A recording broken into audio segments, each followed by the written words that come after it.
ഏകദേശം AD 49 യെരുശലേമിൽ നിന്നും അന്ത്യോക്യയിലെത്തിയ ചില യഹൂദവാദികൾ അന്ത്യോക്യ സഭയിൽ ബോധപൂർവം ചില പ്രശ്നങ്ങൾ സൃഷ്ടിച്ചു. യെരുശലേം സഭ അയച്ചിട്ട് വന്നതാണെന്ന ധാരണയാണ് ഇവർ നൽകിയത്.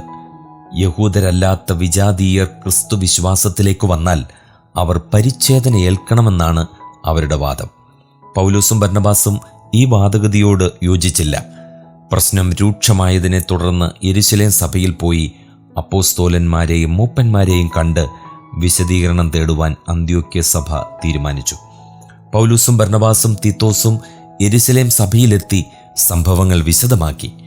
എന്നാൽ യഹൂദവാദികളായ ചിലർ പരിച്ഛേദന ആവശ്യമാണെന്ന് വാദിച്ചു. ഇതേ തുടർന്ന് അപ്പോസ്തോലന്മാരും മൂപ്പന്മാരും സമ്മേളിച്ച് പ്രശ്നം ചർച്ച ചെയ്തു.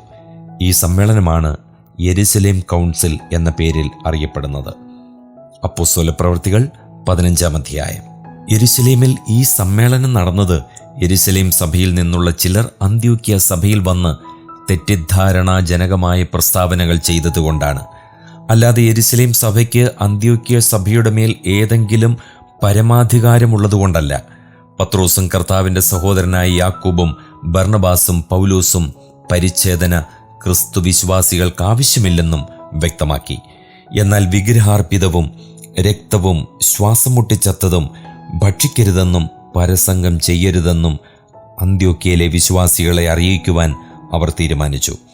ഈ കാര്യങ്ങൾ വിശദമാക്കി ഒരു കത്ത് തയ്യാറാക്കി.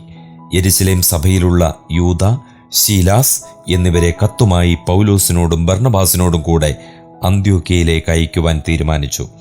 അവർ അന്ത്യോക്യയിലെത്തി സഭയെ വിളിച്ചുകൂട്ടി കത്ത് വായിച്ചു കേൾപ്പിച്ചു. യെരുശലേമിൽ നിന്നും അന്ത്യോക്യയിൽ വന്ന് പരിച്ഛേദനയെക്കുറിച്ച് ചിലർ വാദിച്ചത് യെരുശലേം സഭയുടെ നിർദ്ദേശപ്രകാരമല്ലെന്ന് കത്തിൽ വ്യക്തമാക്കിയിരുന്നു. ബർന്നബാസിനെയും പൗലോസിനെയും പറ്റി കത്തിൽ വിശേഷിപ്പിച്ചിരിക്കുന്നത് കർത്താവായ യേശുക്രിസ്തുവിൻ്റെ നാമത്തിനു വേണ്ടി പ്രാണത്യാഗം ചെയ്തവർ എന്നാണ്. പൗലോസിനെയും ബർന്നബാസിനെയും യെരുശലേം സഭ ഏറെ ആദരിക്കുന്നു എന്നർത്ഥം.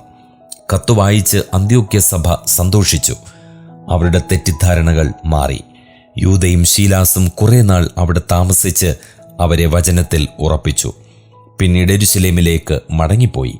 യഹൂദ മതത്തിൻ്റെയോ മോശൈക ന്യായപ്രമാണത്തിൻ്റെയോ അനുബന്ധമല്ല ക്രിസ്തീയ സഭ എന്ന സത്യം യെരുശലേം കൗൺസിൽ വ്യക്തമാക്കി.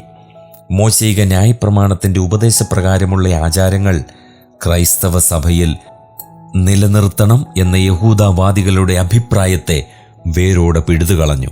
രക്ഷയ്ക്ക് പരിച്ഛേദന ആവശ്യമില്ലെന്ന് തീർത്തു പറഞ്ഞു.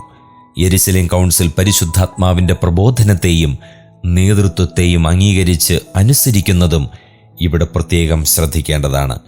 പരിശുദ്ധാത്മാവിന് ഞങ്ങൾക്കും തോന്നിയിരിക്കുന്നു എന്ന് കത്തിൽ എഴുതിയിരിക്കുന്നത് ഒന്ന് ശ്രദ്ധിക്കുക. ഏത് വിഷയം ചർച്ച ചെയ്യുമ്പോഴും തീരുമാനിക്കുമ്പോഴും അത് ദൈവവചനത്തിനനുസരിച്ചും പരിശുദ്ധാത്മ പ്രബോധനത്തിന് വിധേയപ്പെട്ടുമാകണം. അവിടെ വ്യക്തി താൽപ്പര്യത്തിനും സ്വാർത്ഥ ലാഭത്തിനും വ്യക്തിവിദ്വേഷത്തിനും സ്ഥാനമില്ല. തികച്ചും നിഷ്പക്ഷവും നീതിപൂർവവും വചനാനുസരണവുമായിരിക്കണം എടുക്കുന്ന ഓരോ തീരുമാനങ്ങളും.